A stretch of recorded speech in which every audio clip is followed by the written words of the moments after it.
Hello, everyone. Welcome to this new class, this new semester. Um, so I decided to prepare this introductory introduction to our feminist philosophy class because I really care to show you that feminism doesn't start in a vacuum. Um, the textbooks I found are really good, but they talk about this and that content of feminist philosophy. For me, it's really important to show you that feminist philosophy was such a revolution. I mean, I really want to give you the sense for the impact that feminist philosophy represented in our way of thinking, um, and the ripple effect that it had in our present society. So, I'd like to give you an overview of the past, what was before, and what prepared the arrival of feminism and what came out of it. Because I mean, even our notion of care, empathy, and accordingly, case studies, medical humanities, ecology, environmental ethics, bioethics, queer studies, gender studies. Uh, all these came out of the big revolution that feminist philosophy and feminism in general brought. Without this standing up of um, of thoughts, we would have not be able to have the society we have now. So saying I'm not a feminist, it's like weird statement, and maybe a statement that lets out, the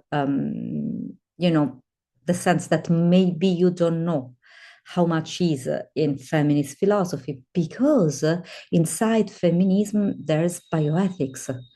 So, for example, so if you don't care about the ethical correctness with which your health or the health of your family is handled, okay, maybe you're not a feminist.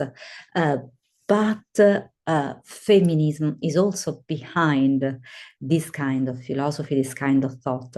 So, uh, we need to be careful about what we say in relation of our position to feminism, because generally the most common assumption is that feminism is just, dismissing men and their roles and gaining more power or being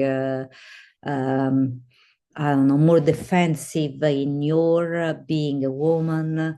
Not at all. It's not that.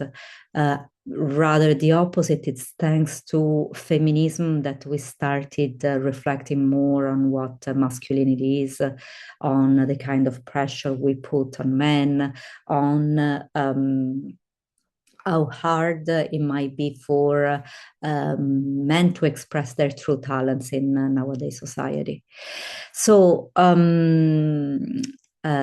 out of my work, I prepared a pattern that should inform you about um, the history that led to feminism. I'm going to share now my screen here, here. All right. Here you go.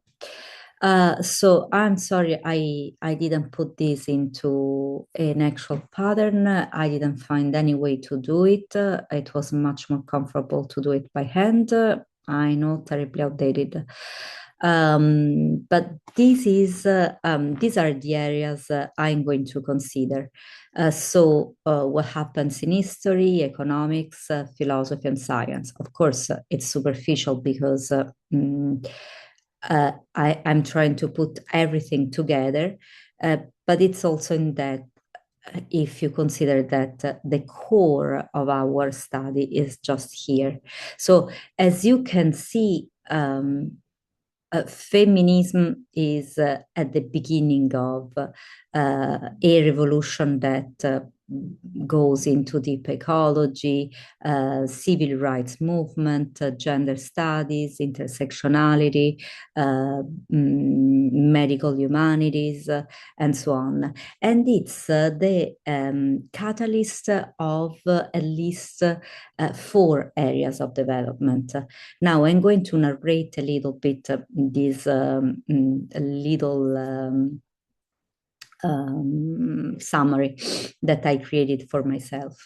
So we have to consider that we start in history from a moment of enlightenment. So let's take the modern society as the beginning point of this revolution, although we could go back in time. But we start from this idea of being able to bring light to our knowledge and to be able to illuminate with this knowledge what is around us. And this breaks with a system that saw individuals as part of what God wanted for them, and according on God's behalf, the monarch. So we start seeing with the Enlightenment, so around the 17th century, 1645, more or less, a break in our sense of who we are. In philosophy, for example, Enlightenment brings these two big philosophical approaches that are more or less rubbing one against each other: empiricism and rationalism. Empiricism focuses on the knowledge that we can gather through experience. Rationalism, the knowledge we can gather through reasoning. Both philosophical streams go against the form of ecclesiastic philosophy that we developed during Middle Ages. So it's no longer the Bible, it's no longer God, the source of, or the primary source of our knowledge. We try to study nature. Il Saggiatore, for example, from Galilei, we try to understand what nature is. We take the point of view of nature, that objective side, in order to speak its language, in order to be nature, in order to understand how it works. So this enlightenment leads us to the development of positivism in science, meaning we take for real, we take for true only what is posited, only what is given, and we want to describe its functioning as objectively as possible. What does that generate?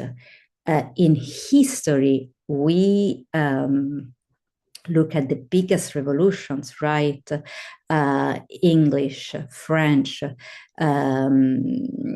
We break with a way of putting our trust and our individual being in the hands of this power that comes from God. We break with the status quo of those aristocrats that are Aristos, that are Aristoi, better or the best because someone on behalf of God chose them. And we start to seeing this kind of utopian socialism that believes in the progress of science. We are having in economics the Industrial Revolution. We are witnessing the rise of the middle class. We start believing in the possibility of a better life, a better quality of living that is based on our capita, meaning on our heads, on our individual power. Caput in Latin means our head. So while before, for example, Hobbes is an excellent philosopher to see this image. The Leviathan represented this kind of monster that swallows our rights because it is it becomes its power, our own power, and our individual capacity to choose for ourselves um, is swallowed in the power of the monarch, who is this sacred authority that knows how to make us happy. Now we want to know by ourselves. Now we have technology, we have the power of our minds, we have the power of our experience and our minds, empirism and rationalism, to create a better future. And it is in this philosophical milieu, philosophical, scientific, historical, economical milieu, that we start developing another important philosophical stream of thought that we would call idealism. We have Kant, we have Hegel. We believe that ideas can be beings, can have the power to bring a change. They have a regulative an organizing power in the way in which our life unfolds. Kant and Hegel develop this in two different ways. I don't want to go into any of these two very important philosophers, but it is thanks to the understanding of these two philosophers, of the power of subjectivity and objectivity, of this tension that is at play between what we know as subjects and the objectivity that is in this subjectivity, that we crack something that was in the hands of God only before. While the one the regulative principle, the organizing principle of life was this sacredness that belonged to God. Now, Kant, for example, says, yes, but this can be a noumeno. This can be something that is in our nous, that is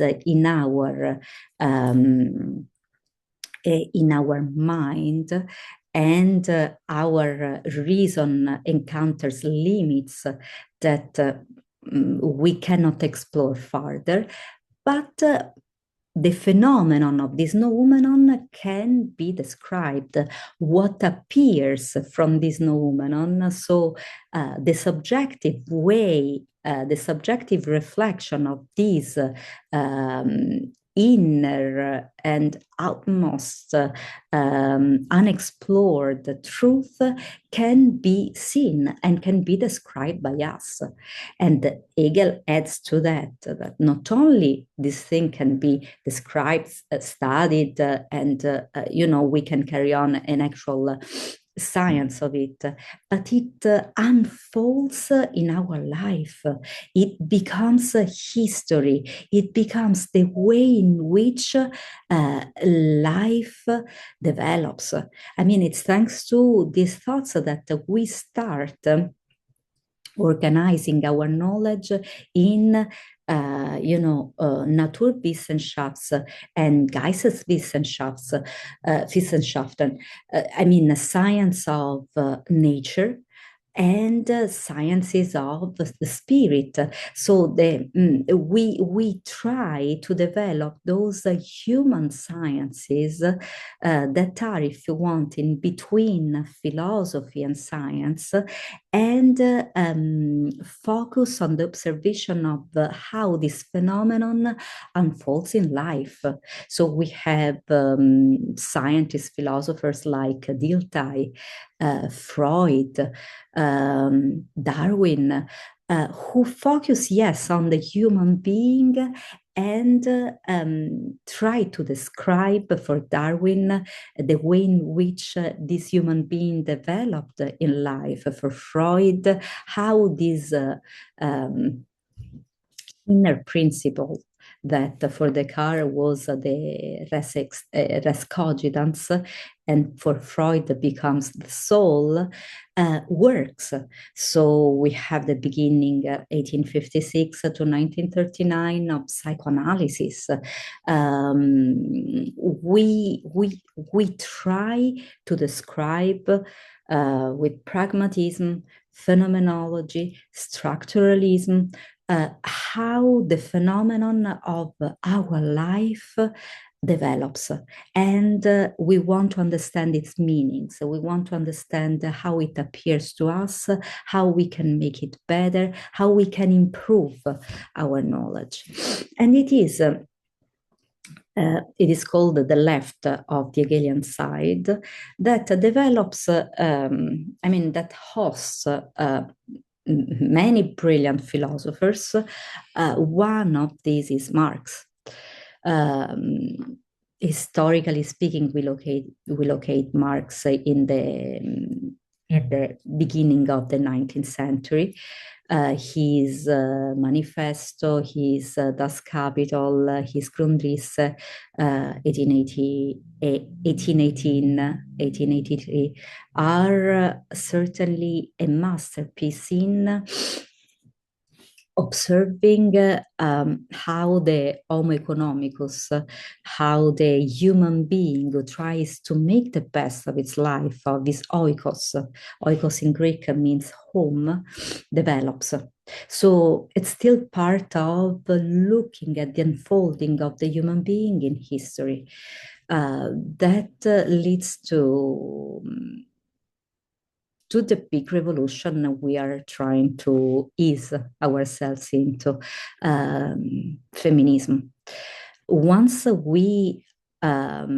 with Mark, we start looking at the human being as part of a chain for a profit that is alienating because it does not belong to the human being itself, but it belongs to the owner of this human being that is not anymore the monarch, but is the capitalist, meaning the one who owns the heads, the capital of everyone. Then a very powerful word shows up: emancipation. So together with the word alienation, emancipation brings an earthquake to our way of organizing life. And this earthquake brings in itself history, economics, philosophy, science, because we realize that we are the owners of our own life, happiness. Liberalism in history already showed how, with Locke, for example, we need to own enough land to provide for our survival. Flash forward in the capitalist society, this land becomes a property, becomes a capital that we need to invest to become wealthier, to become richer. But what Marxism is emphasizing is that we have the power to emancipate. What does emancipation mean? It means to manu capere from Latin, to take with your own hand, manu, and capere means to take, these masks uh, off from your life and become who you really are. So these assumption for which there are not enough resources, there's not enough wealth, there's not enough space, creates that sense of anxiety that brings us in constrictive roles where we do not free ourselves, we do not feel free to be ourselves. And this applies on different levels. So women have to bear children in order to keep the society going. We have to exploit the resources in order to become wealthier from resources from our land. We have to keep performing according to our roles in order to keep the capital going. All this mechanism breaks. Around 1830, around the beginning of the century, we start reasoning about equal rights. We start questioning identity in the 60s. We start questioning gender equality. We start questioning the way in which we treat our environment. We start questioning the position of ourselves in our society and in our classes, the rigid organization in classes. So all this mechanism breaks and brings this interconnection of feminism. I mean, it blows up into what we recognize as feminism, but it is the wave prepared by these centuries of reflection on the position and the condition of the human being. So feminism doesn't start from scratch. From a vacuum. In the 1830, we have the first questioning from, for example, Mary Wollstonecraft or Maria or simply Maria of the Bronx of Women, where we start questioning equal contracts and the rights properties for women. So yes, you would not be a feminist if you are against right properties for women. The second wave, for example, some of the protagonists are, Simone de Beauvoir. She writes this book that I put in the list of readings for this class, The Second Sex, in which we start talking about reproductive rights, conditions in the work, good conditions of work in the workplace. There's this journal that Simone de Beauvoir writes, in which she tells the story of how heartbroken her parents were, because she comes from a good French family. And the parents are heartbroken because they cannot hand out to her a good dowry for her marriage. She cannot be properly married as the bourgeois families expected to be. And that was, Simone de Beauvoir writes in her journal, the biggest achievement of her life, because that allows her to to actually live her life, to give herself time to explore herself, her qualities, her talent, to be one of the most brilliant philosophers we have in our history. Although often she had to downplay her role as simply a writer, which I find shocking, because of course Herzog was a groundbreaking figure in her life, and other colleagues were not accepting her as an actual philosopher.